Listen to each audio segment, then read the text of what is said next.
My name is Anna. I am 33 years old and I work in a hospital as a nurse. My job is to help sick people, and even though the hours are long and sometimes exhausting, I truly love what I do. Some days I work during the day, and other times I work at night. It isn't easy, but helping people brings me a kind of happiness that nothing else can. Before last year, life was quiet and simple. I lived alone, had no boyfriend, and most of my time was spent either at work or visiting my mother. My mother lives in a small village, and since she is old, I often went to help her with daily chores. Even though life was steady, I often felt lonely and tired. Then, something changed. A new doctor joined our hospital. His name was Michael. He was 2 years younger than me, 31 years old, and very handsome. Tall, with brown hair and blue eyes, his warm smile immediately caught the attention of everyone. All the nurses liked him because he was friendly, kind, and easy to work with. At first, I thought Michael would never notice me. I am not very slim or glamorous, just an ordinary woman with simple clothes and plain hair. I never thought a man like him would be interested in me. But to my surprise, Michael began talking to me. He was always kind and asked how I was doing. He smiled at me every day, and slowly, I began to look forward to seeing him. One evening, Michael offered to drive me home. I agreed, and during that short ride, we talked about work, our families, and our lives. The conversation felt natural and warm. After that day, Michael often gave me rides home, sometimes brought me coffee at work, and we even began having lunch together in the hospital cafeteria.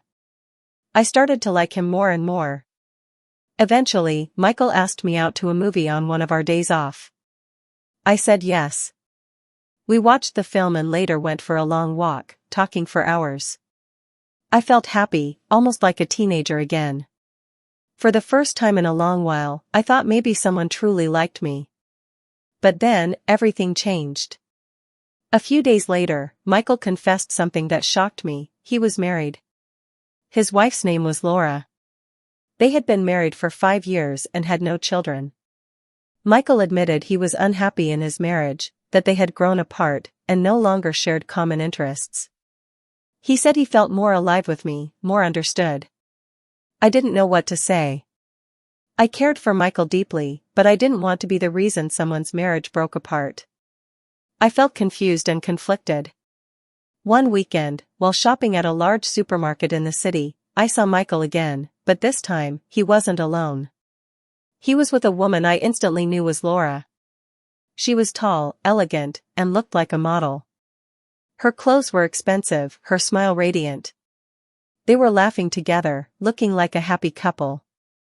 My heart sank. I left quickly, not wanting them to see me. That night, I couldn't sleep. My mind was full of questions. Why did Michael choose to spend time with me when he had such a beautiful wife? Why did he tell me he was unhappy, when they seemed so joyful together? I felt lost. The next day at work, I confronted Michael. I saw you at the supermarket with your wife, I told him. You looked happy. I don't understand why you are spending time with me if you are happy with her. Michael looked sad and shook his head. Anna, what you saw was just a moment. Laura and I don't share the connection I have with you. With you, I feel alive. With you, I can be myself. His words touched me, but they also hurt. I didn't want to be the other woman. I needed time. So, I told him I needed space. Over the next few days, I talked to my best friend Sarah. I told her everything. Sarah listened patiently and then gave me the advice I needed to hear. Anna, you deserve someone who can be fully yours. Don't settle for half a heart. Her words stayed with me. She was right. A week later, Michael called and asked to meet. We met in a quiet park, and I told him honestly how I felt. Michael, I care about you.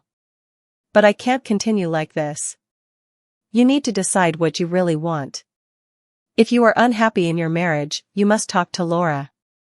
But I cannot be the other woman in your life. Michael's eyes were full of sadness, but he nodded. I understand, Anna. I care about you too. I only want you to be happy. We said goodbye, and I walked home with mixed emotions, sadness, but also strength. I knew I had made the right decision, even if it wasn't easy. Life is full of difficult choices. Sometimes the hardest thing to do is to walk away from someone you care about, but deep down, I knew I needed to choose what was best for me. I deserved love that was whole, not divided. If you enjoyed this story, please don't forget to like, share, and subscribe.